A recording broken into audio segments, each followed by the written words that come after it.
Hello, my name is Matthew Rhys, and I feel ashamed about being Conan O'Brien's friend. Finally! Yes! An honest answer. Oh, God, that felt good. I feel unburdened and light.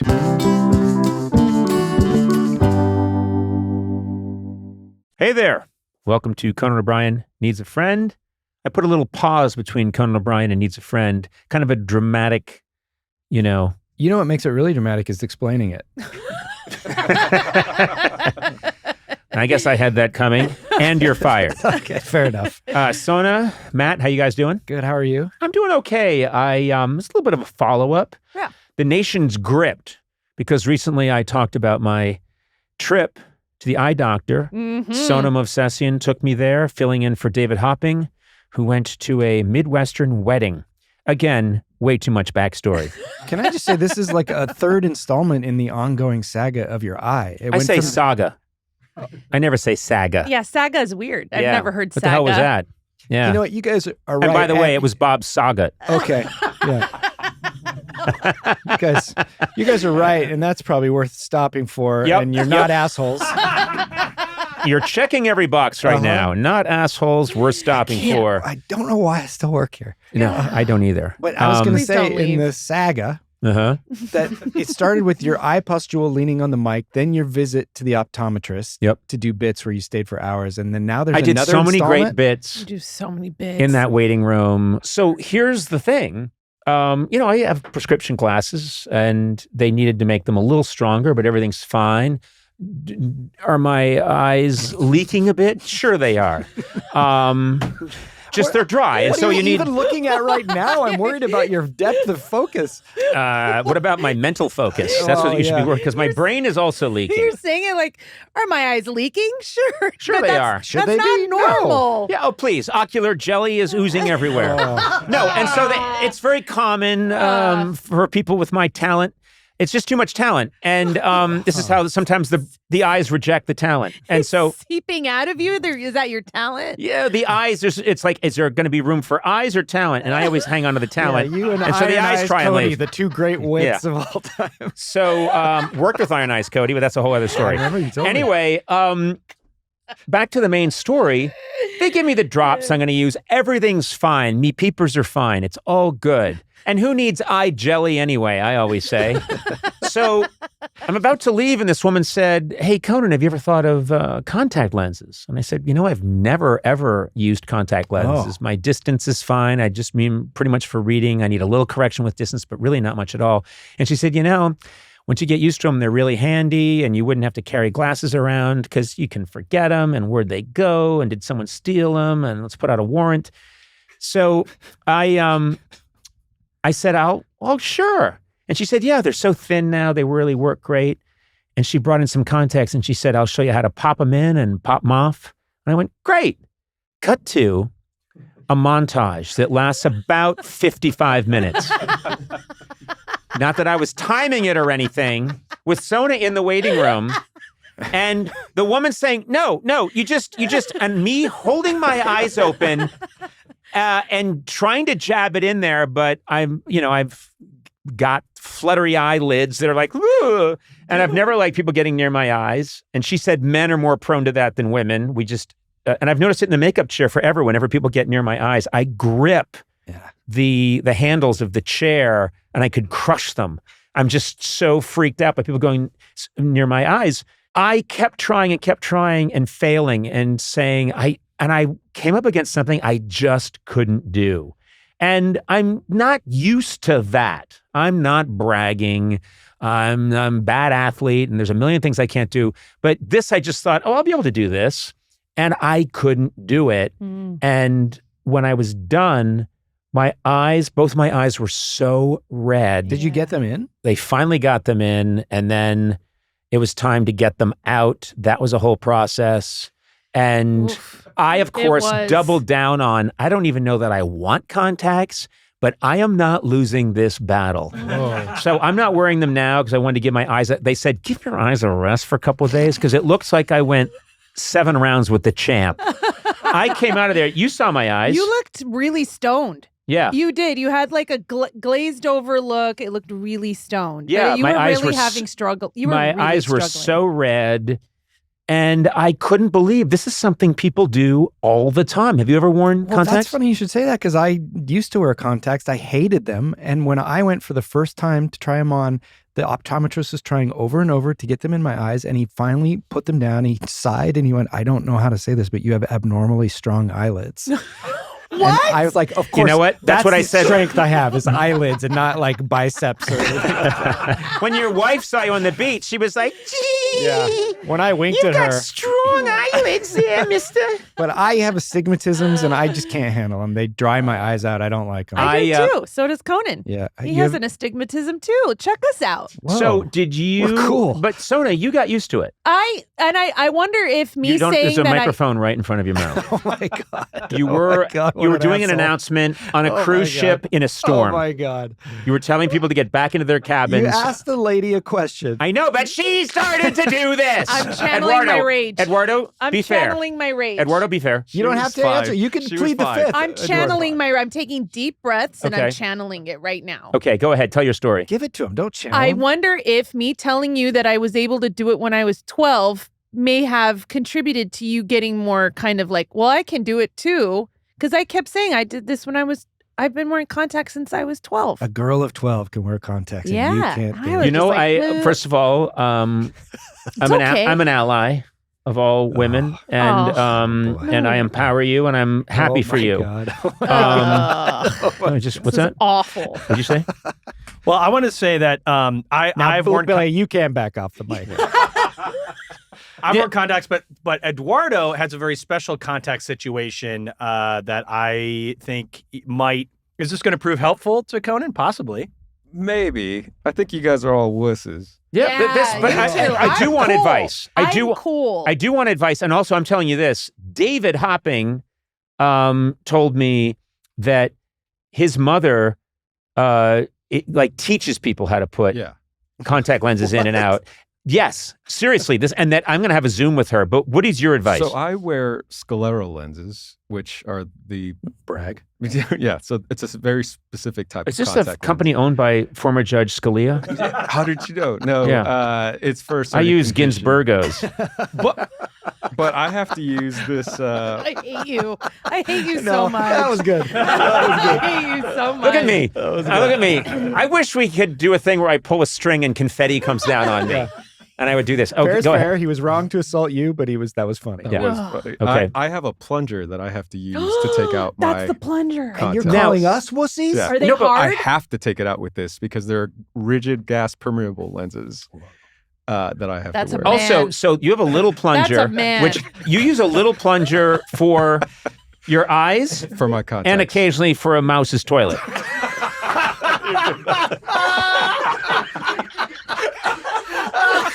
Every now and then, Eduardo is sitting reading a paper at home, and he hears, "Mimi, Mimi, Mimi." What's that little fella? "Mimi, Mimi, Mimi." Oh, really, huh? Well, that's embarrassing. And you have guests coming? "Mimi, Mimi, Mimi, Mimi, Mimi." I'll take care of it. You're welcome, buddy. Anytime. Just wash it. Oh my God. Oh my God. Happiness everywhere. I don't know. It's just one of those things. I don't like to walk away from something. And so I'm going to double down on You this. famously have said that you'll do anything in the name of comedy. So I Yes. think if you think of it in terms of you gotta Yes. be funny. And That's a really, in that's, that Have Liza vein, film you. Bring him in and we'll do it here on the podcast. okay. Okay. Yeah. Why don't we compete? We'll Oh. have some cases because you get very competitive. Yeah, we could compete. Sure. I'll do whatever I'm told to do. I'll crush you. All right, you guys, onward and sideways.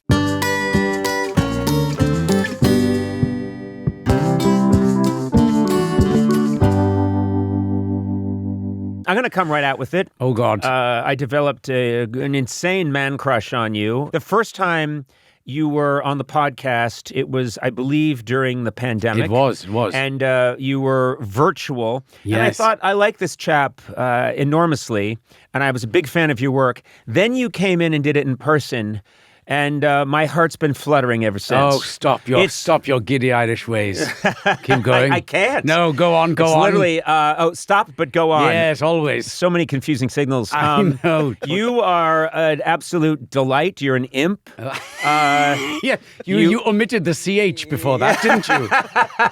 You are a Welsh leprechaun, if there is such a thing. Yes. Is there an equivalent in Wales of the leprechaun? They're called wepricons.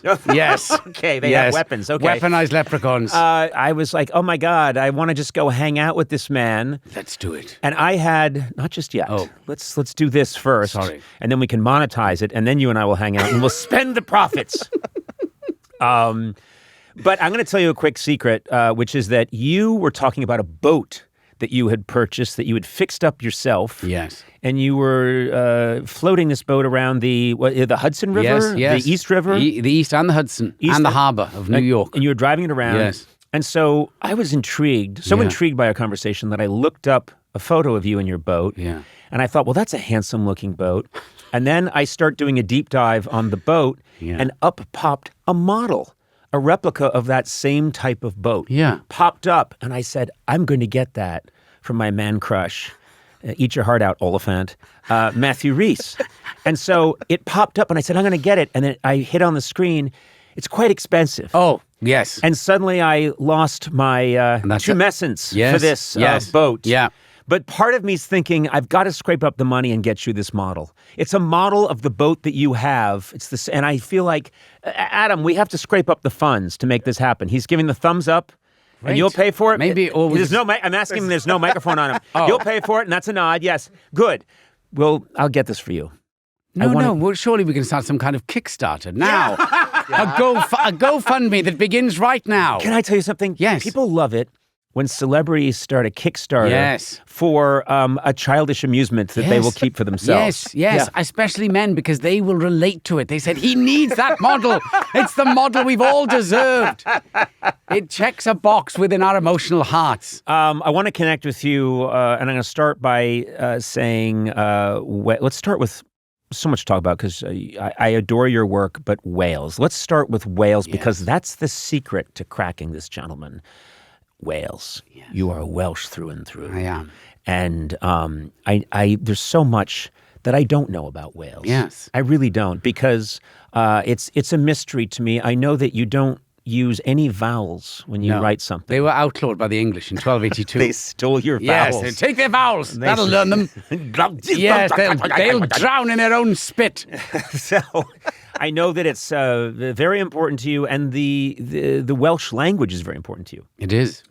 I did a travel show recently, and I went to Ireland, and I appeared on a show where they only speak. It's a soap opera where they only speak Irish. Yes. And all my lines were in Irish. It was very difficult. Yes. Is the Welsh language more difficult than Irish? Is it similar at all?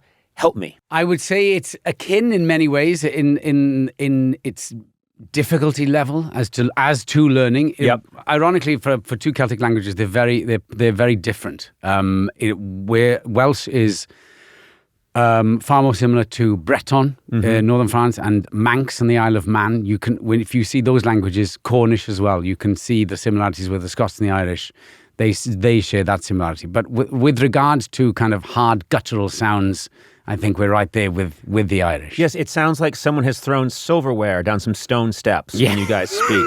It's just clang.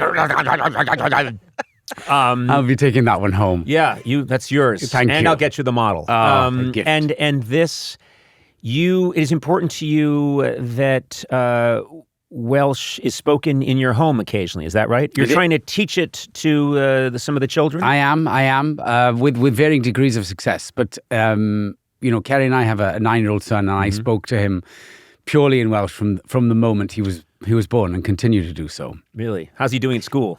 Not very well. Not very well. Yes, his friends bring umbrellas and raincoats.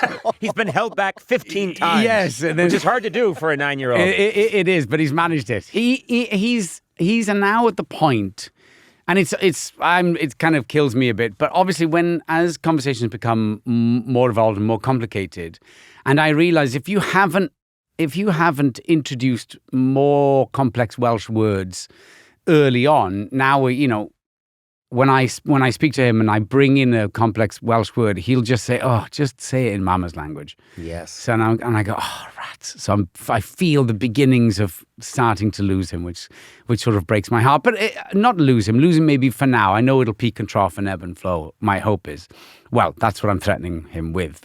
As long as you're threatening your child, good things will come. And that's what I've said. I've monetized it, and I've threatened college with it, and all kinds of toys in between. Christmas can be cancelled at the cancellation of Welsh. And I'm curious, first of all, you mentioned Christmas. Christmas in Wales, one of the great poems of all time. Yes. And so occasionally I fantasize about what would it be like to have Christmas in Wales. Is it as romantic as I think it is, or the reality is everyone just goes to Walmart and gets a Christmas tree like we do here? Yes, of course. And excessive drinking and kind of shouting mainly. And then no one can remember what happened on Christmas Day. Is it true that your Santa is a terrible alcoholic? Yeah, well, it's a raging one. A raging one. But it makes for great frivolity on the rooftops. Yes. But apparently there's only one Welsh Santa because all the other Santas refused to do Wales because, it was... They won't go there. No, they were like, give it to that drunken fool. Yes, that imp. Yeah, it doesn't even have... He lost his naughty and nice list a long time ago. Yes. He doesn't know... You scoundrel, you'll get nothing. Yes, I was quite good. I was quite good. Only the irony is if you're given coal in Wales, the kids are overjoyed. They're like, oh, look what I got. Shove that up your assholes, England. Yes. We'll have a warm Christmas after all. Yes, let's cook on this. It's so funny. My first introduction to you really was your role in the spectacular TV show The Americans. And so that's how I knew you. And when I first spoke to you on the podcast, it was unsettling because, again, a tribute to the fact that you're an actor, but it's always crazy to me, and especially in your case, that you had me completely suckered, and then you are this other fellow, and it's as stunning. And you continue to do that, and I don't know how. The sense I get is that anyone in Britain or the United Kingdom is much better at doing an American accent than we are at doing anything similar to your accent. Well, but it is an accident. And it's a terrible accident. Believe me, there by the grace of God go I. And a happy accident I will gladly admit to. But I do, and I know if I said this last time, I do believe that the amount of American television we grew up watching, and as young kids going out into the yard to play Starsky and Hutch or the A-Team or Airwolf or any of those, as kids growing up, whereas kids in America don't go out to the schoolyard to play Downton Abbey, which is seemingly the only thing that... I did. Well, yes, of course. I was taunted and beaten. You were like, fetch me another pheasant, boy. Yes. Yes. I used to always want to play Scrooge, you know? Yes, you, boy, fetch me the goose in the butcher's window. In the window. Yes. I must have it. Yes. I'm not playing Tiny Tim again. Yeah, I was beaten roundly by everyone in my neighborhood. But it's an incredible, I think, I found this over the years that when I would talk to anyone who was from England, Scotland, Wales, they just have such a great storytelling custom that it was always a fun interview. Yeah, yes. Well, I do. I think the Celts do. We viciously and proudly say the oral storytelling tradition handed down from the mists of time is still, is now the modern day pub raconteur, and that's who we've remained to be. I just want to go back. Dylan Thomas sold the rights to A Child's Christmas in Wales to an inordinate amount of people. As he was rampaging around New York, he was just saying, I have this wonderful little story. I should like to sell you the rights. And they were like, oh, great, yes. Harper's Bazaar bought it. Everyone bought the rights to... He sold it like 800 times. 800 times, which I thought was one of the greatest grifts of all time. And at the time of kind of pre-computer madness. And famously, he passed in a pub. I think he collapsed downtown. He collapsed downtown right here, outside the White Horse. Yes, the White Horse. And then passed at St. Vincent's. Yeah. And I don't know if the White Horse celebrates that. Well, there's still a famous poet died or got sick here and died. Yes. Not many restaurants or pubs want that known. No, or can say it. He's also on the mural at It's not Minetta Tavern. It is the Waverley Inn. He's Yeah. on the wall there as well. But he's still heavily pictured at the White Horse. It's worth a quiet pint of Guinness on that. They made a lot of money off of him. I They suppose. did. God, yeah. There's still a lot of Welsh tourists who pay the pilgrimage, who make the homage and the pilgrimage there. When you belly up to a bar, Yes. what is your lager? What is your pint? What do you like to have? Now that depends exactly on the time of day and the time of year. 3:30 October, late October. It's 3:30 in the afternoon. Guinness. There's a light rain. Guinness? Guinness. Incredible. Always I love Guinness. a Guinness. Yes. I love a Guinness. How much did you get through in Ireland? I did pretty well. Yeah. I love a Guinness, and it does taste better in Ireland. I totally I will agree. say that. I totally agree. So at the moment, this is a segue of we're just talking about all things Welsh. I've taken it upon myself to do probably the Welshest of all Welsh things, and I'm going to do a one-man play about Richard Burton. Yes, I know about this. Oh, you do? Yes, Oh. I do know about this. You're going to play, and this is your return to the Welsh stage for the first time in how many years? 22. 22 years. Yeah. That's got to be a little terrifying. I'm now at this point. Sorry, I was trying to link it to the fact about the oral storytelling tradition, but I wasn't a complete. And then get us back to blind Guinness, segue. please. Well, Burton's an easy link back How to are Guinness. you going to get from Richard Burton to alcohol? I don't know. Give me a moment. He had a friend called Richard Harris. Yes. You can come back in a week. Yeah. Yes. I've cracked it. Yes. So, yes, you're going back to the Welsh stage where you Yes. got your start. You did. When you were but a wee lad. Yes. You're going to go back for the first time in 22 years. What is your greatest fear? That they just stare at you? There is that. Well, there's a number of things. I was fortunate to play Dylan Thomas once in a film, and I realized when you go, especially to a place like Wales, where we have a few but select but incredible icons, Dylan Thomas, Richard Burton, Shirley Bassey, Sian Phillips, Rachel Roberts. We have these incredible performers, actors, singers, everything. But the nation itself has an incredibly personal relationship, an individual personal relationship with that icon. So your take on Dylan Thomas is wildly different from what everyone else deems it to be. So a lot of people are like, I saw you, Dylan Thomas. I don't think you got it right. That's right. Yeah, and you think, And that could be someone driving a bus. or my father in this case. Yes. That's all dads. Yes, but he does drive a bus. Yes, which is ironic. So one of my great fears is that I have this thing where I think all the people who've bought tickets are going to go, who does he think he is that he can play Richard Burton? Yeah. Now that is a great, I would say Welsh, I would go as far as to say Celtic affliction. Yes. As to who do you think you are syndrome. Oh my God, yes. If that was an Olympic sport, we would podium every time. So there is that. Then there is the secondary version or level to that, which you go, when you do it, they go, well, that wasn't Richard Burton. That wasn't Richard Burton at all. Yeah. And also, I knew Richard Burton. Yes. We were in school together. Yeah, yes. That's the problem is you're rubbing shoulders with people. You're performing for people who have a personal, very strong connection with this man. This is what I've done to myself. The final performance of the tour is in the chapel that Richard Burton attended. It'll be live streamed to the Miners' Arms, which is the pub that he and his family drank in. And his family have been invited to the chapel to watch the final performance. Oh my God. I think they've made it the final performance, so I can literally fall on my sword at the curtain call with an apology. I say, sorry, Jenkins is... Yes. You know Harry? Do you know Harry? Harry Carey is about time. Yes. So you are going to get... Yeah, I mean... That's your fear.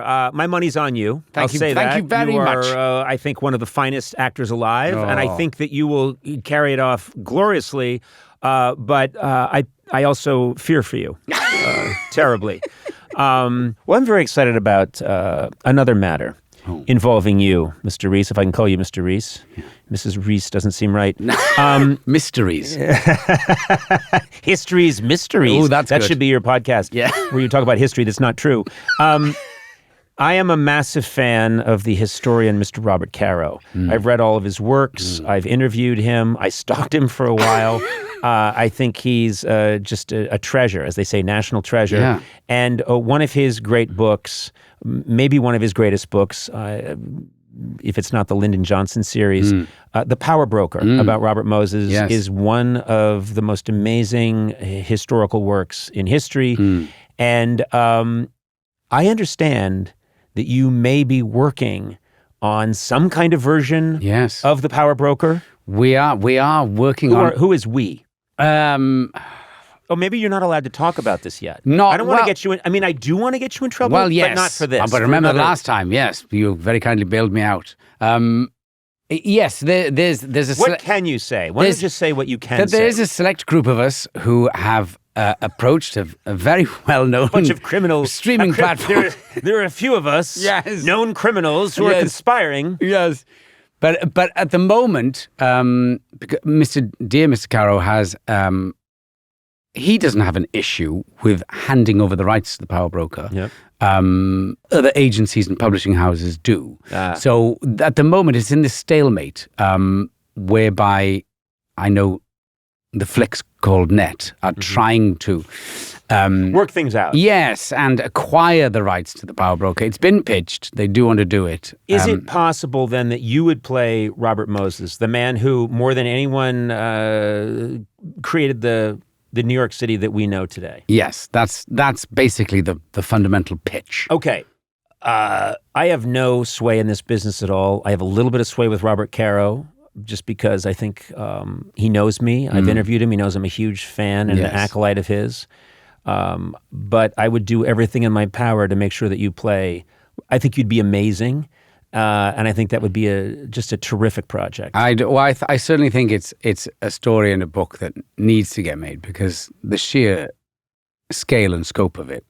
But also Moses as a human being, as an individual, if you read that book, is staggering. Yeah. It lays Shakespeare to the sword because you cannot quite believe the ascent of that man. And that man had more power than maybe anyone in American history, save a president, but he was able to, it's unimaginable now. Yes. But he could just say, I think this highway should go here, and all of these buildings in my way shall be destroyed. And these communities removed. And these communities removed, and it would happen as if he were a czar. Yes. And it was the way he understood power. And that's a real, Caro's obsession is how people accumulate power and how they use it and who are the masters at that. And of course, the other one is Lyndon Johnson.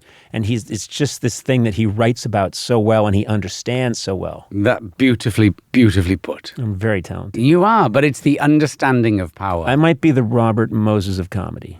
Ooh. Yeah. I have laid waste to so many communities. When I have a joke I want to do, I destroy communities and my whole tenements and buildings come in down. your wake, yes, Yeah. yes. And then it's just a quick wordplay pun, and but people have lost their buildings. Yes. I hope this happens. So do I. And I will pray on that tonight when I kneel and I say my prayers. Yes. That it's all about my career. Of course. Nothing about the family. No, think of the commission. Yes. I would love that. I would love that to happen. So would I. I'll make it happen. Okay, good. You heard it here first. Yes, and you'll hear it here last. Now, I want to bring up one more Celtic thing, which is you have claimed that you have and that you have profited from in your career, Celtic Eyes. Oh, yes, yes. Tell me what are Celtic Eyes, what they are, and then I'll ask you my follow-up question. Well, actually, what I was going to say was an accusation, but it was more an inquiry. You're not to accuse me of anything. No, I have a number of things I'd like to accuse you of, but we'll wait till we stop rolling for that. Yes. I sat down at a dinner party in Los Angeles once, and a very, very dashing older kind of silver fox gentleman turned to me and he just went, Irish. I went, no. Scottish. I went, no. And well, then what are you? I said, Welsh. Oh, of course, the other Celt. And I said, I'm sorry, what made you say that? He goes, Celtic lids. You've got Celtic lids. He goes, I could really help you out. He was a plastic surgeon. And what he was inferring is this sort of slight droop on the top of our eyes, which is, I think, centuries being downtrodden makes you go, oh, I'm so sorry. Yeah.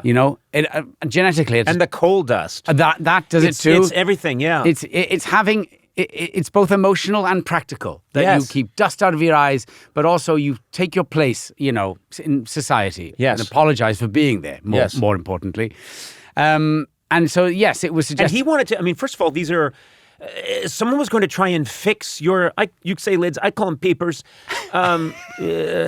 Jeepers creepers. What's inside those peepers? Exactly. Yes. One of my favorite poems also. From Dylan Thomas. Dylan Thomas is, he did a lot of great stuff. He did. He did. Purple polka dot bikini was his. Yes, where the sidewalk ends. Yes.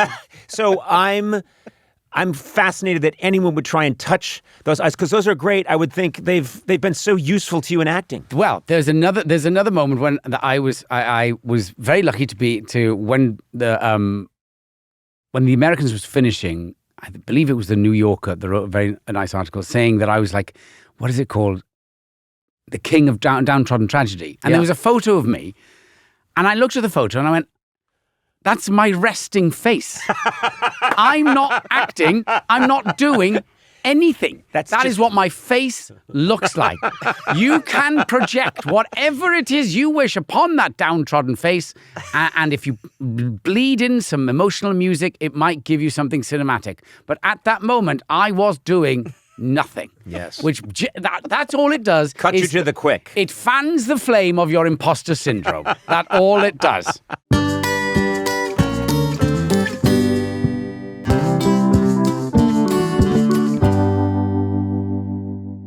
All right, this brings up my next question. Yeah. First of all, look at my eyes. Yes. Do I have anything? Is there any Celtic anything going on in my eyes? Yes. My eyes are narrow. They're suspicious. They're creepy. Yeah. It's kept me out of film my entire life. What can we do? Help me. Help me. I did watch a documentary about Charlie Sheen the other day. Yep. And he said there was this one time where obviously he was struggling with substance abuse, which isn't funny. But one thing he did, he realized he was falling asleep mid-take. Yeah. And did you know this? Yes. And he asked for the cup of ice. And he inserted an ice cube into his rectum. Yes. And he said it gave him And it finished the scene. And yes. then they show the scene in the documentary, and he's very present. And aware. And yes. I thought in that moment, I went, good God, he's cracked it. My downtrodden lids, if I just give the old, one up the chute, right? And I'm gone, and all of a sudden, you're... Right now, you're doing it. Look at me. I'm like, I could play Scarface again. I'm yes. like, oh, fuck you, Dave, right? Right? It just gives you the zing. So you're saying if I shoved ice up my ass, yes. these eyes would open up? Oh, I'm trying to think of something that opens up. Just yes, like a mall on Christmas Eve. There you go. Now we're talking. So, let's call it pulling a sheen from now on. Oh, okay, good. Yeah, I think that's the way to do it. Yes. You need to pull a sheen. Yes, I'll be back in a minute. Yeah, and then zing, ring, and then in you come. You talked about imposter syndrome. Yes. Everybody has imposter syndrome. Well, weirdly, with this Richard Burton piece, it's the first one-man show I've ever done. Mm-hmm. And the true great fear I have is that I will forget my lines because that's it. It's just like stand-up. It's just you and the audience. So what I've started doing now is doing a run-through. If I go wrong, is not stopping or correcting myself, is seeing how I get out of that. Because that will ultimately be, I think, the lifeline. So that is an entirely new discipline for me. Yes, I did a little bit on stage, but you're always with another actor who will help you, catch you, throw it back to you. They're your cue. 100%. They're giving you, you're leading each other, but it's a dance. And now you're out there alone. Yes, and I've forgotten my lines in the past, and another actor has saved me. And this, for the first time, playing Richard Burton, going home after 22 years, I will do something alone. And what I'm intrigued is how do I get out of those moments where it doesn't seem like I messed up? I try and make it seem. I have a suggestion. Yes. If you're open to it. Don't do it. If you can get out of the play, I would get out. Yes. I think you're a terrible actor. Yes. Good. This is good. This is you constructive. shouldn't be on the stage. No. And, should I get my eyes done? Yes, and Great. immediately get your eyes Great. done. Ice, please. You should put a little thing in the program. Yeah. A little message. Yeah. And it says, they always say this takes place on New Year's Day, Richard Burton's apartment in 1968. Okay. Was it 68? Yeah. I just was making that date I know. up. I'm serious. We literally said it at the same time. Okay. So this is how good I am. I know. Of course I don't have imposter syndrome. God, he's good. Yes. You should have a little thing that says, on this day, Richard Burton has a very bad cold. And then You come in, enter coughing. Yeah. Then start your speeches, let the cough melt away. Yeah. But anytime you start to lose it a little bit. Oh, God. Thinking. The whole time. Find What's it. next? Find it. Oh! And then you'll find, that's it. The cough. And people will say, he'd never missed a line. Yeah. And God, he made me feel like he really was sick. Good God, that's genius. Yeah. That's the work of genius. Well, You should direct theatre. you know what? No one's ever said that to me, and no one ever will seriously. But I'm going to take you up on that. Something I'm to gonna consider. Quit everything I'm doing. What would be the Irish one-man show that you would want to do? Which Irishman? Oh, wait, surely there's one about Harris you could do. Oh my God. Well, I mean, first of all, the worst thing I could do in my career would be for me, an American, third generation Irish American, to return to Ireland and attempt a true accent. Do it. They would destroy me. Do it. Was Harris ever on your show? Yes, he was. How many times?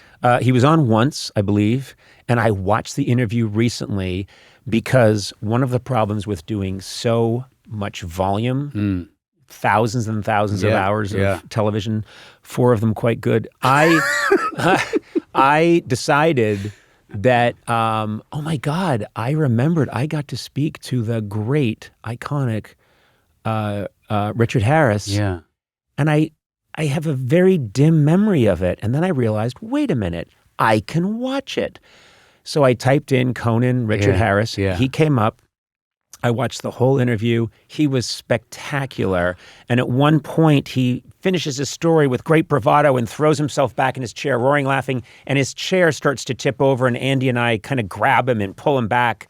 He was an absolute delight. Everything you'd want him to be. Amazing. And little moments like that are so spectacular. And now you have this retrospective where, when the greats die, you look back and go, now I'll watch me talking to him. Yeah, but it's funny. I'm often, when I see those moments, I think, why is he there? Meaning, why is Richard Harris there? Why is Richard Harris there? Why wasn't it Peter O'Toole? No, why isn't it just me alone? Yes. Why is Harris mucking it up? I could have done much better with that story. Yeah, exactly. No, I just see myself with a Richard Harris or a David Bowie and go, oh my God. It's that thing where you just are, can you lose him? Why is he there? Oh. But I'm serious. But that's how we all feel. I know. Because the other person is legitimate. And you are not legitimate. Of course. And that's just the way it is. Right. And you have to accept it. Yes, and we go through the world, meeting these people and feeling like that. I also do think that, the Celtic gene doesn't help us. No. The English are much better at it. There is a thing, when you go, there's a true suspicion when I go back to Ireland, and I love it there, and I love the people, but I know that if you've gone off to America, if your people went off to America, and then you're coming back as a television personality in America, of course, you're asking for it. Of course. Who the feck do you think? Here he is. Bertie fucking big balls. Look at him. Yeah. Exactly. And that's the attitude when they stamp your passport. And everybody's hilarious. That's the other thing I've learned. And you probably have this in Wales too, where I'll think, well, I've really been honing my craft since, childhood. Yeah. And through much striving and working, I think I've honed my skills to this high level. And then I get off the plane and I get in a cab. And the cab driver's funnier than anyone I've ever met. Yes. Including me. Yeah. And you're like, oh, it's in the water. I know. You're like, oh, God, I really am an imposter. I shouldn't even be in this taxi. And that's why. And they won't forget a grudge. I was in Belfast, and we're driving along. I was going to do, they were having some thing for Game of Thrones that they wanted me to host. It was during the last season of Game of Thrones. And they said, would you come up and host this night for the Game of Thrones cast? And I'm such a fan, of course. I go to Belfast for the first time, and I get in a cab and we're driving along, and then I notice out of the side, I say, hey, it says Harland Wolff. And I remembered, and the way back in my mind, Harland Wolff Shipyard. That's where they made the Titanic. Yeah. And I said, wow, they made the Titanic And I said to the driver, I said, "That's where they made the Titanic." He went, "That's right." And I said, "Oh, that ship didn't last too long, did it?" And he went, he said it was the English's fault. He said, the English had sunk it. He said, it was in pretty fucking good shape when we gave it to him. And I'm like, and he said it as if this was something that went down 2 days ago. Yeah. He's still got that chip on his shoulders. Yeah. We gave it to the English, we didn't tell him to run it into an iceberg. You fucking... And so, I mean, it's just, I love the old wounds that are as fresh. Oh, my father still talks about 1282. You know, when when the English killed off the last of the Royal Welsh family. They're like, well, it all turned to shit then, didn't it? And you're like, well, I suppose. Yes, I don't know. So everying after 1282 has bollocks, been... Yes, no wonder we're all like this, you know, we're trying to block out the world. It's been crapo ever since. To say it's all been shite. Ever since. It was golden age up until then. Yes. We were okay until the Bronze Age came along. Yes, they ruined it for us. I must discuss briefly... The power broker. Your lovely partner. Oh, yes. She is a power broker. Is she a power broker? In every sense. I am a mere pawn. Is that true? Does she control you? Sorry, prawn is what she calls me. Yes. Are you a prawn? In many ways. Shellfish to the nth degree. I'm just curious. I watch... I'm going to give a quick shout out to the beautiful and talented Keri Russell, who I'm entranced by The Diplomat. She's incredible in everything she does. And I was always stunned to find out, and still stunned, that you two, because you're actors and you starred in this series together, The Americans, you had to have a chemistry read. Yeah. To have a chemistry read with someone who then later on becomes your life partner. It's fascinating to me because I never had a chemistry read with my wife. Wait, what? And I think we should. Don't you have an agent? Surely you have management. Dear God, what are they doing? Don't give them 10%. Yes. I think if my wife and I had a chemistry read, I wouldn't have children right now. The whole thing would have fallen apart. These two have nothing. So the Get fact her out of there! But it got me thinking that everyone should have a chemistry read before. Yes. I mean, essentially, that's what some people do. Yes. The Catholic Church has some version of it. Well, of course. Where they, you two should get together and have some conversations in the company of a priest. Yes. But that's no chemistry read, let's face it. Did you know in the chemistry read we have real chemistry? No. No, I couldn't. I struggle a bit with the term chemistry read because, you know, I've done so many of them. They go, well, they want you to do a chemistry read. And then you go, do you mean they just want me to act with another actor? Is that what they want me to do? It's a silly term. Yes. But and then I think sometimes what they secretly do is in between the acting, they want to see if you're joking and having fun or you might like each other. Do you know what I mean? And if they might get on set. I honestly don't know. Right. I struggle a bit with the term chemistry because I'm always like, I can pretend to like that person in the room and then hopefully they'll give me the job and then I'll act my best in the acting bits. But that's all pretty much I can do. Yes. But she had to slap me in our chemistry read. And the director said, one of the reasons he said, we cast you is because you took that slap so well. And I went, I had no idea she was going to slap me. It was I was reeling in shock that she did it. It really hurts. Oh, my ears were ringing. They went, God, you took it so well. I was like, it caught up with me like 3 days later. Yeah. I had no idea that was happening. So, there are strange happenstance like that where you go, oh, thank God I didn't go, oh, Christ, what are you doing, woman?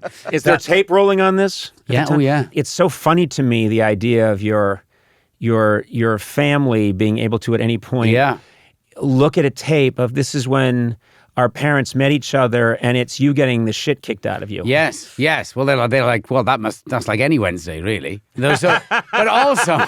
I forgot, yes. What day is it? Constant beatings. Of course. Oh, there's that again, yeah. But we'd actually met about...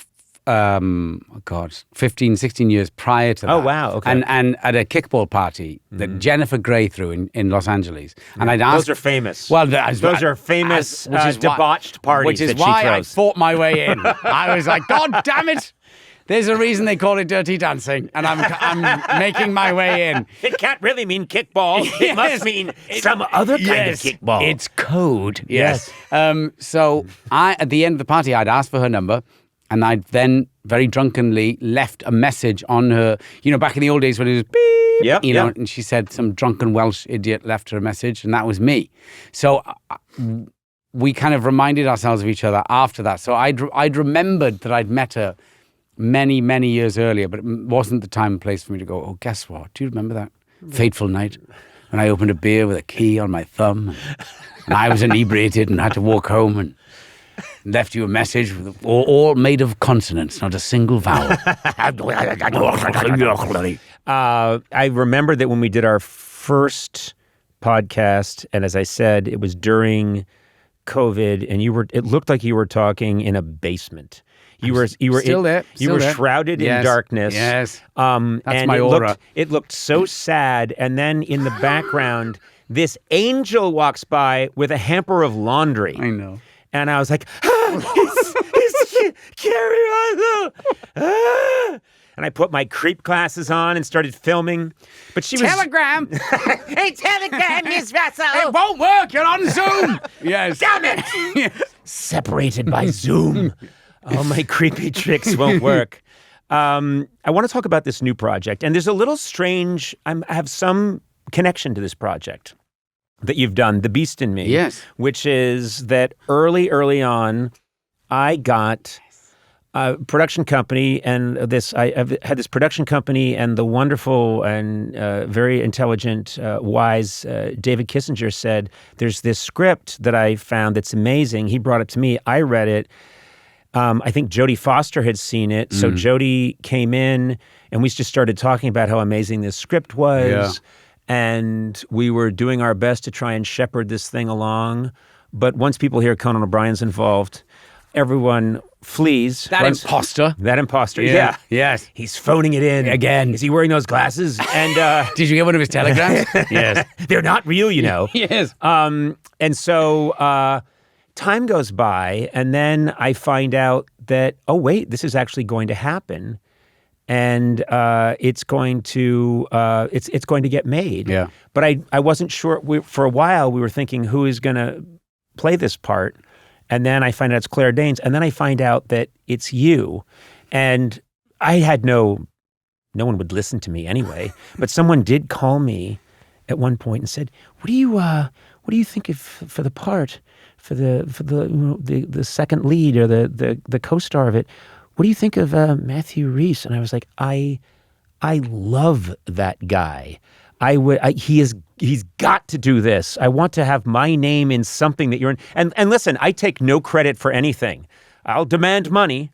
I'll make sure that I take a residuals. I get a big enough piece that it hurts the production. Always. Always. That's why I did it for bread. Yeah, exactly. Yeah. But no, I can take no credit for anything other than I loved this script a long time ago, and I very much wanted to see this make it. And I hope my name was of some use. It may have harmed. Well, no. And my 70% of the profits... I'm ashamed. No, you shouldn't I'm ashamed, be. No, but you've earned it. You've earned it. And thank you for the vote of confidence. By doing nothing, I've earned it. Oh, stop. It's the other thing that no one realizes, the amount of years that go into development. So when people like you and Jodie Foster going, no, this should get made. It's thank God that you do. Jodie was a child at the time. Yes, she'd just done Taxi Driver. She had done Taxi Driver. You had your 50th. I was in fourth grade, and I said, I think we should make this. And no one listened to us because I was in Brookline, Massachusetts. And she just done Bugsy Malone with Alan Parker. Yeah, so no, it was a long time ago. Yes. People don't understand how long it takes. And these circuitous routes, it's a musical for a while. Now it's an animated series. It's very true. It was all going to be done with cats for a while. Yes, well, they haven't ruled that out. But it was, it reminded me of, I want to be careful with this, but it was, there's a sense of it being an old-fashioned thriller, which I haven't seen in a very long time, where a concept kind of is sometimes overpowering and overwhelming in certain productions these days. And what I just loved was that you have two people who are basically intrigued with each other, and therefore begins a very gripping and thrilling cat and mouse game. Yes. It's old-fashioned thriller tension, and I loved that about it, because When I read it, it did the same thing that it does when you watch it. You go, oh my God, how is this going to unfold? Yeah, that's how I felt reading that script for the first time. The fact that Howard Gordon is the brain behind this. Well, also, when obviously it was Claire's project. So when they said, Claire Danes, Howard Gordon, the Homeland team are back together. And as soon as you hear that, you're like, okay, I'm in. And then they said, we didn't ask you. I was like, I know, but I'm still in. Do you just crash meetings and go, I'm in? Yeah, and they go, who is that? Yes, stop saying that. I'm in. Yeah, yes. You somehow got into this room. Yeah. You know what's funny? I've heard you say I think I've heard you say in more than one interview, oh, I'm not an A-list actor. And that's true. I don't know. I think if you, I don't know.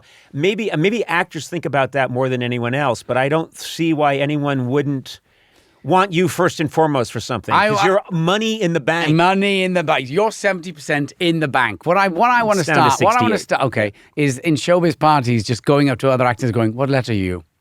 What letter are you? A? Yeah, Are you A? Are you B? Yes. But really, how many A's are there anymore? A-list. Truly. I don't know what it even means. I would say 5. Who are they? I don't know.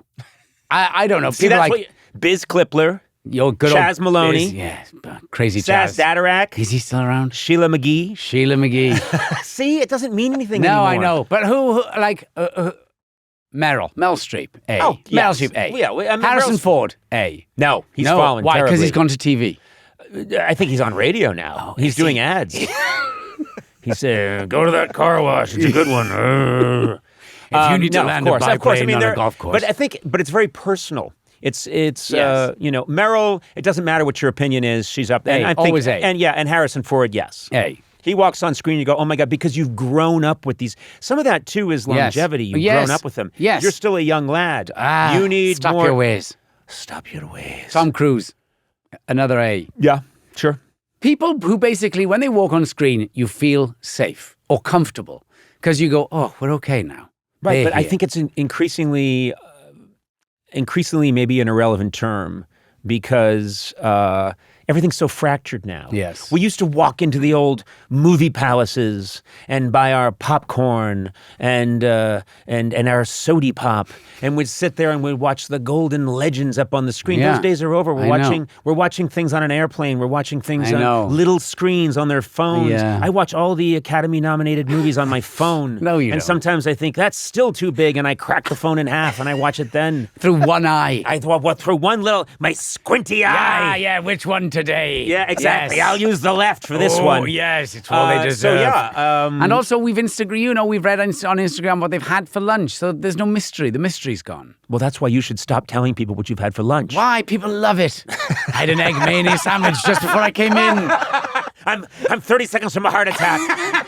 Stay off the egg mayonnaise sandwiches, for God's sake. Damn you. You'll do as you're told. No, I won't. It's the devil's work, and I love the devil. I just want to rent a cabin with you so we can just yell at each other. Yes. Nothing sexual. No. At first. But then we're just yelling at each other. Damn you all have your eyes.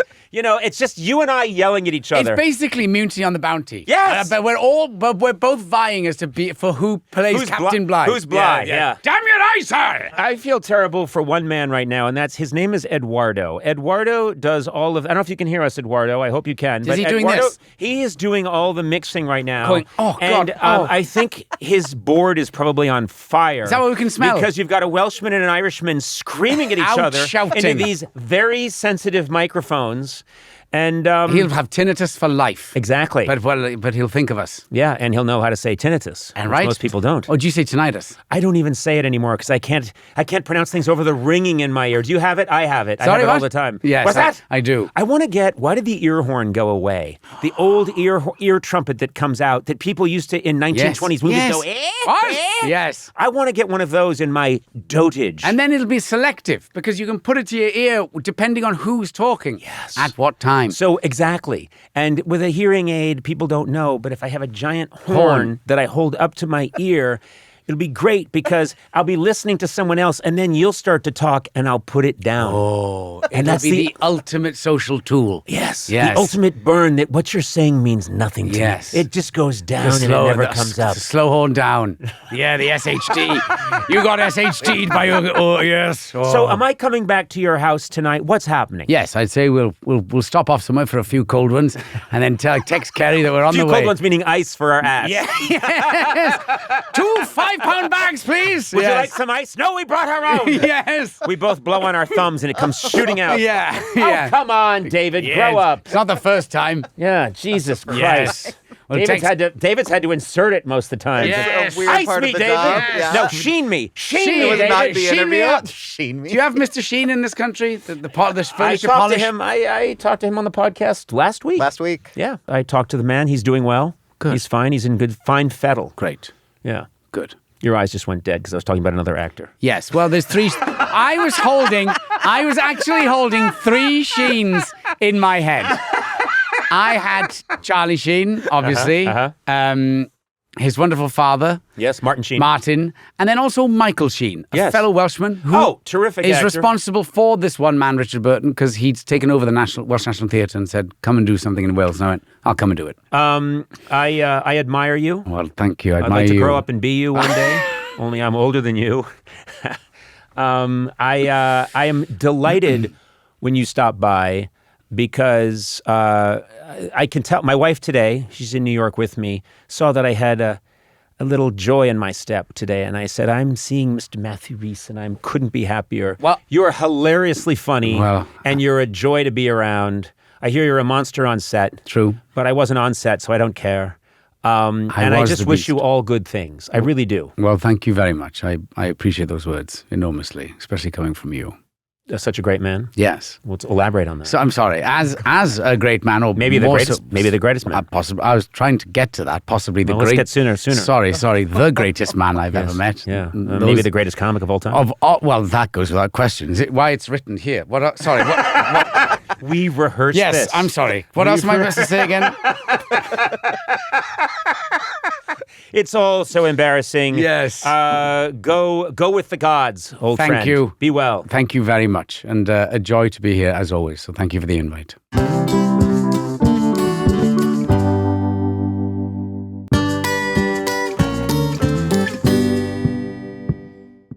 All right, we're back. Last week, we were doing a state of the podcast, and it got sidetracked by Sona and the Brazilian butt lift, which is not a new Indiana Jones movie. But it is a children's story. It's a children's book coming out soon. And Sona and the Brazilian butt lift. Mommy, that's my favorite book. This is part 2 where So we Adam, do we intend interrupted to- you because you were listing our incredible accolades We had a and ton of successes, accolades, and which I I got went through. embarrassed and we got off track. Lots of awards, great guests, and I was talking about how we've started doing full. Lots of awards. The BBL covers. Major awards. We started doing full-length video in May, and numbers are great. And again, the concern was, is it incremental audience, or Right. are we just taking people away from the Right. podcasting? Now, the interesting thing is on the history of the sort of the podcast delivery has been RSS. So You when know what that is, Conan. No, I When- don't. when people have listened to podcasts in the past, when you use the podcast app, you're getting an RSS feed delivering you the podcast, and you have to subscribe to that, right? So subscribers to the podcast will get the podcast every week. And we have built up a huge audience in podcasting over the past 7 years on the podcast app. People have subscribed. Yep. The interesting thing about YouTube is we have a very large YouTube channel, over 9 million subscribers on YouTube. When we put out, Unrelated to the podcast. completely unrelated. That's Conan content from before you chimps entered That's the picture. that's very true. That was built Yeah. that was built on TBS content and lots of One great. man's dream. Well, we're keeping them subscribed. But the interesting thing about YouTube is when we put a podcast video on that channel that has 9 million subscribers, about half of the views to our podcast video come from non-subscribers, meaning that YouTube has Algorithmically suckered those bitches algorithmically in. is Yeah. exactly the word. Yeah. YouTube is serving our content to people who didn't subscribe. Who actively dislike me? I mean, I doubt it. I think YouTube thinks that they're going to like this content, and so it's sharing the content more and more, which is actually awesome because it's growing the old legacy podcast is a very deliberate act. You had to subscribe, then you get your podcast. This is like we're growing our audience on YouTube because all these people who didn't already subscribe are getting fed the content and watching the content. So we're an invasive weed.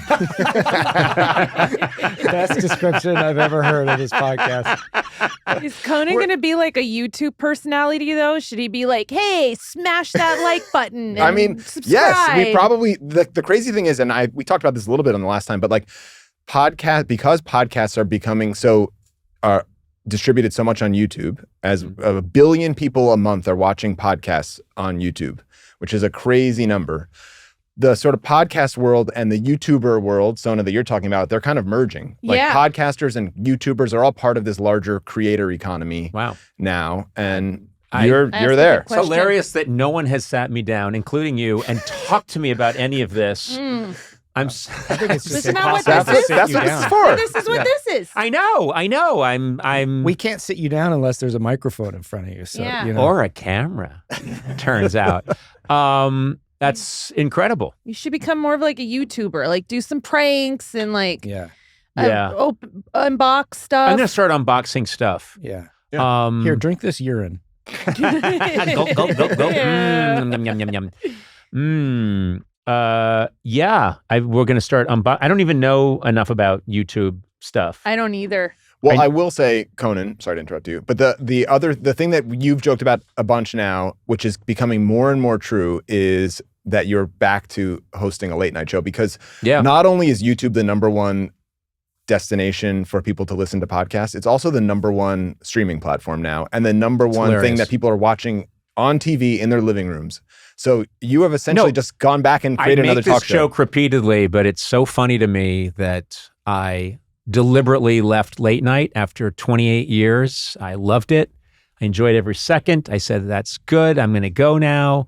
I'm going to do my little podcast. I'm going to do my little travel show for HBO Max. I hope they always call it HBO Max and don't start messing with the name. And then everything, that was it. And I'll work on my body at the request of everyone. And then this body. What? Well, people said you've got to fix that body. That was the big thing I heard. I just don't like the way you worded it. It's weird. Body. Anyway, now we're doing this podcast and it keeps growing. And people started to say things like, we should do some in front of an audience. And if there's an audience, we should have Jimmy Vivino there and some band and other people in the band. It'd be really funny if you came out first and warmed up the crowd. Now you should do a monologue and then call out the other guys and do the podcast. Hey, it'd be really good if we put this up on YouTube. And now people are telling me, I love your show. And I'm like, it's not a show. It's a little podcast. But it doesn't matter to me. It's fun. It's organic. We're having a blast. I'm not asking, I'm telling you. It's really enjoyable. And all joking aside, you're not going to like this, but we have a secret sauce here with you guys. It's a really nice environment. I never know what's going to happen. I'd be miserable if I was here alone. And you guys are really funny. And this is lovely. I'm having a really good time. You're into that. Yeah. That's very nice of you to say. Thank you. It's all led by you, boss. And there you go. Oh, man. You ruined it. You shouldn't have handed it back to me. I know, but you were being sincere, so I was sincere back to you. I was so sincere to get you to hand it back to me. Yes, I lead the way, and it would never happen without me. Well, that's it for the state of the show. Adam, this has been a good pep talk. Thank you. And also, thank you to Adam. His leadership. Thank you. Very much. His leadership, his common sense. Of course, Eduardo, always there, working the knobs, guiding us. Thank you. At the helm, taking care of us. Blaze, shouting into the microphone, things we don't need to hear. What a lovely... Such a fun group of people. It's a fun group. It's a fun group. It's a highlight of my day, every day. Did you hear anything about the advertisers mad that we talk still a lot about, like a lot of jizz and stuff? Like, they don't mind. They don't mind No, it. they don't mind. No, Check us now out. we're getting jizz only sort I of was going to say your products. sponsorship is Jizz Monthly, Yeah, so it's appropriate. The the magazine. Jizzinator. Yeah. If you shot some jizz and you don't know where it is, use the Jizzinator. We won the Jizzy for best We won the podcast. Jizzy. Well, and you beat Jizz Taylor. Yeah. And we've been invited to New Orleans Jizz Fest. And trust me, you got to wear a raincoat to that thing. Say it to the podcast, stronger than ever. Oh man.